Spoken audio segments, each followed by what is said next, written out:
Tere jälle, head lugejad inimesed! Täna ma loen teile ette väikese lõigu Stieg Larsoni raamatust Sina maga, mina pesen nõud. Ma ei tea, kas te seda nüüd sealt nii kaugelt õieti näete, aga vahet ei ole, sest see on nii või teisiti vana kaanepilt. Käesoleval 2021. aastal tuleb see raamat uuesti välja Loomingu Raamatukogu kuldsarjas. Nii et siis kindlasti, kui praegu ei ole seda poest saada, siis kindlasti saate ja saate lugeda. Ehkki lugeda saab ju muidugi alati ka raamatukogu raamatuid. Nii, aga ma loen teile siis väikese lõigu. Mul oli isegi oma korteris natuke külm ja ma ei osanud midagi ette võtta. Siis lugesin uuesti kirja oma pensionile jäämise kohta, mille üks kena ja jumalakartlik ametkond mulle oli saatnud. Ja siis oli mul kõik selge. Ma pean minema lossiplatsile ja seisma seal keset väljakut. 31 aastat tagasi läksin ma ühel päeval lossiplatsile. Üks mees seisis täiesti liikumatult keset väljakut. Näis, et ta on seisnud seal niimoodi kaua ja kavatseb sinna igaveseks ajaks seisma jääda. Ma tundsin ta ära. Ma tundsin seda meest isiklikult. See oli üks meie tuntumaid skulptoreid. Läksin tema juurde ja küsisin, miks sa siin niimoodi seisad nagu raidkuju? Mängid ise enda ausammast või? Jah, ütles tema, justament. Ma nägin, et ta oli murelik. Ta nägu oli lausa haiglaselt kahvatu kollane. Ma aitan sind, ütlesin mina. Millist abi sa ka ei vajaks, kui sa niimoodi seisad ja et sa vahtkonna vahetusele jalgu. Mis siis ikkagi juhtunud on?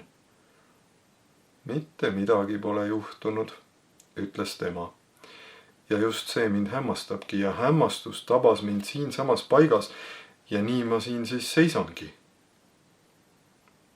Noh, ütlesin mina, mis see siis on, mida pole juhtunud ja mis sind nii kurvaks teeb?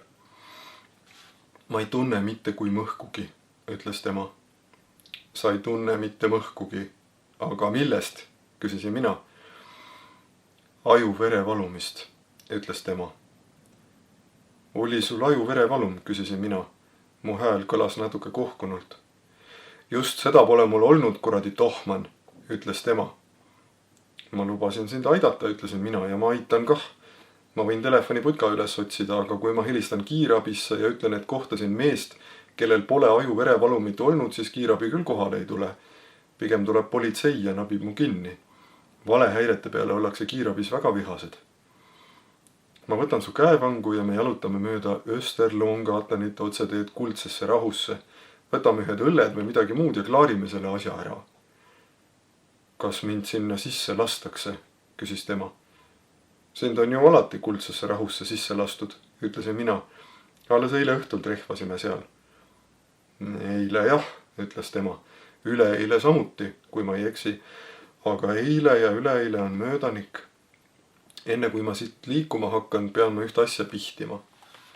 Mina pihtimusi vastu ei võta, ütlesin mina. Aga ma talutan su meeleldi suurkiriku ukse ette.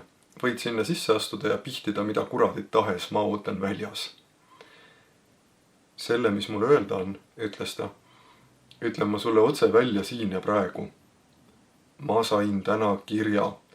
Seal seisis ilma ilustamata ja keerutamata, et käesolevast hetkest tuleb mul pidada end pensionäriks. Ma olen pensionile saadetud. Kirjas seisis, et kui ma nüüd otsustaksin enam mitte lillegi liigutada, siis oleks mul ikkagi õigus saada iga kuu välja makstav rahasumma. Kirjaga oli kaasas brošüür selle kohta, kuidas jalgu puhtana hoida ning et ma hoolega peale passiks, et ma mingil juhul ei magaks hambaproteesidega. Tähendab, et ma need suust ära võtaksin. Edasi pean silmas pidama, et teen iga päev 20-minutise jalutuskäigu ning toitun korrapäraselt. Tähendab iga päev ühel ja samal kellaajal ning seejuures tuleb tingimata süüa juurvilju ja rohelist. Ja veel soovitati süüa 1 õun päevas. See jahmatas mind kõige enam. Minul pole hambaproteese, aga minu isal olid. Ja kui üldse on midagi, mida hambaproteesidega süüa ei saa, siis on see õun. Kui mul on halb harjumus, nad oleksid pidanud kirjutama harjumus, suitsetada, siis see tuleks maha jätta. Ma võiksin endale lubada supilusikade ja punaveini päevas, kui pikendan igapäevaseid jalutuskäike 25 minutile. Ja siis soovitati veel leida endale hobi. Ja kui meelistegevuseks on, nagu minu puhul, alasti naisi marmorisse raiuda, siis tuleb see hobi mõne teise vastu välja vahetada. Ja kui mul näiteks tahtmine peale tuleb, siis hoopis külma duši alla minna. Ja kui ma ise oma aluspükste pesemisega hakkama ei saa, siis tuleb appi vaeste hoolekanne. Aga kirjast polnud võimalik aru saada, kas mulle tuuakse aluspüksid või pesupulbrit.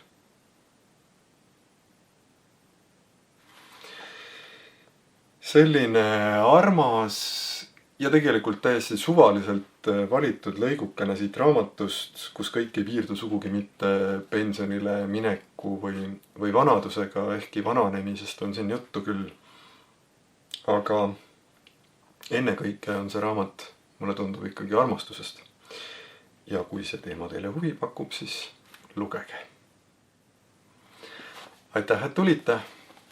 Näitan teile veel kord seda Loomingu Raamatukogu väljaannet. Stieg Claessoni Sina maga, mina pesen nõud. Suurepärane tekst, rootsi keelest tõlkinud, kadunud üle Vaaloe. Head lugemist ja loodetavasti kohtume juba mõne aja pärast.